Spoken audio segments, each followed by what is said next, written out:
नमस्कार, मी नाना आहिरे. आवाज in news Marathi चॅनलमध्ये आपलं सर्वांचं स्वागत करतो. बघूया आजची ठळक बातमी.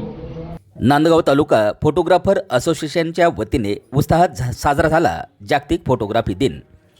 नांदगाव तालुका फोटोग्राफर असोसिएशनच्या वतीने नुकताच जागतिक फोटोग्राफी दिन अत्यंत उत्साहात आणि आदराच्या वातावरणात साजरा करण्यात आला. या कार्यक्रमाची सुरुवात दिवंगत उपाध्यक्ष मंगेश सोनस यांना भावपूर्ण श्रद्धांजली अर्पण करून करण्यात आला. या कार्यक्रमाचे अध्यक्षस्थान राजेंद्र गुप्ता यांनी भूषवले, तर प्रमुख पाहुणे म्हणून प्रकाश गुप्ता, दिलीप दंडगवाळ आणि संस्थेचे कायदेशीर सल्लागार ॲडव्होकेट किरण जाधव उपस्थित होते. तसेच संस्थेचे अध्यक्ष अनिल शिंदे आणि ग्रामीण फोटोग्राफर संघटनेचे अध्यक्ष चेतन जाधव यांच्या उपस्थितीत सरस्वती पूजन, दीपप्रज्वलन आणि कॅमेरा पूजन पार पडले.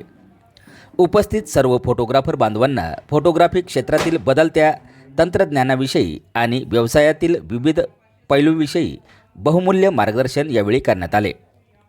नांदगाव तालुका फोटोग्राफर असोसिएशनचे पदाधिकारी आणि मोठ्या संख्येने स्थानिक फोटोग्राफर बांधव या कार्यक्रमात सहभागी झाले होते.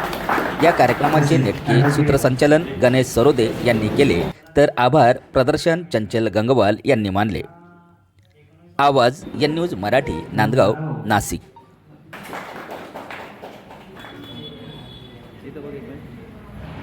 पॉलिसी असते ती का असावी? 500-600-1000 रुपये म्हणून आपण ती पॉलिसी क्लेम करून घ्यावी. डेथ कव्हर असतो बघा, मृत्यू येणारा काळ आहे तो आपण थांबवू शकत नाही. परिवर्तन गती कायद्याची आपण गती पाळली पाहिजे आणि तो परिवर्तन आहे हे तर सगळ्या गोष्टी आपल्या ठरलेल्या आहे. परंतु इन्शुरन्स असावा माणसाला. Accidental death accident